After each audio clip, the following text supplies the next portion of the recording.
প্রতি বছরের ন্যায় এবারও সংযুক্ত আরব আমিরাতে এসএসসি 2002 ও এসএসসি 2004 গ্রুপের বিজয় দিবস উদযাপন উপলক্ষে আয়োজন করে ক্রিকেট কার্নিভাল। আরব আমিরাতের রাজধানী আবুধাবির শেখ জায়েদ স্টেডিয়ামে খেলাটি অনুষ্ঠিত হয়। খেলায় magic of desert, Arabian storm, secret of ocean ও মাইটি ওয়ারিয়র্স বন্ধুদের 4টি দল অংশগ্রহণ করে।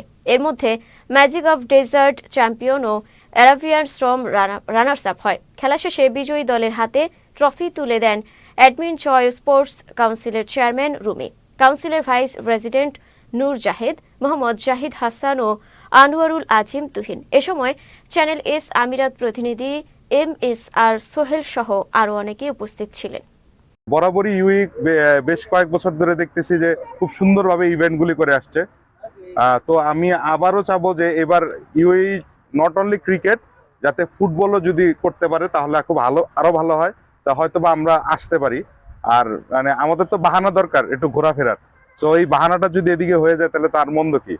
তো সেই বাহানাই কিন্তু আমরা আসছি, যেমন অনেক কাজ ছিল আমাদের, তারপরেও কিন্তু আমরা চলে আসছি সপ্তাহের মাঝখানে যে এদিকে আমাদের ক্রিকেট কার্নিভাল চলতেছে সেই উপলক্ষে। এখানে কিন্তু মানবিক কাউন্সিল আমি তুহিনকে রিকোয়েস্ট করব, মানবিক কাউন্সিলের যে আমাদের এখানে একজন আছে, মানবিক কাউন্সিলের ভাইস প্রেসিডেন্ট কিন্তু ইউইর, সে হচ্ছে আমাদের নূর জাহেদ। পুরো সংগঠনের মানবিক কাউন্সিলের যে ভাইস প্রেসিডেন্ট ইউই থেকে দিয়েছি। দেওয়ার কারণ আছে, কারণ ইউই থেকে কিন্তু আমরা মানবিক কাজে সবচেয়ে বেশি সাপোর্ট পাই। এখানে মূলত আমাদের বন্ধুদের আড্ডা দেওয়ার জন্য আমরা এই জিনিসটা আয়োজন করি, প্রতি বছরই আয়োজন করি। 2019 সাল থেকে এই পর্যন্ত আমরা এটা আয়োজন করে আসতেছি প্রতি বছরই। মাঝখানে 1 বছর করোনার জন্য হয় নাই, নাহলে প্রতি বছরই হয়। এখানে যারা দেখতেছেন স্পন্সর সবগুলো আমাদের বন্ধুদের প্রতিষ্ঠান। দেশের গন্ডি পেরিয়ে এখন বিদেশেও শুরু করছে তাদের অঙ্গ প্রতিষ্ঠান। ভাইয়া হাউজিং এর বিভিন্ন প্রজেক্ট নিয়ে আমরা কাজ করতেছি। দুবাইতে বিভিন্ন দেশে কাজ শুরু হয়েছে, আমার কাছে অনেক আনন্দ লাগতেছে।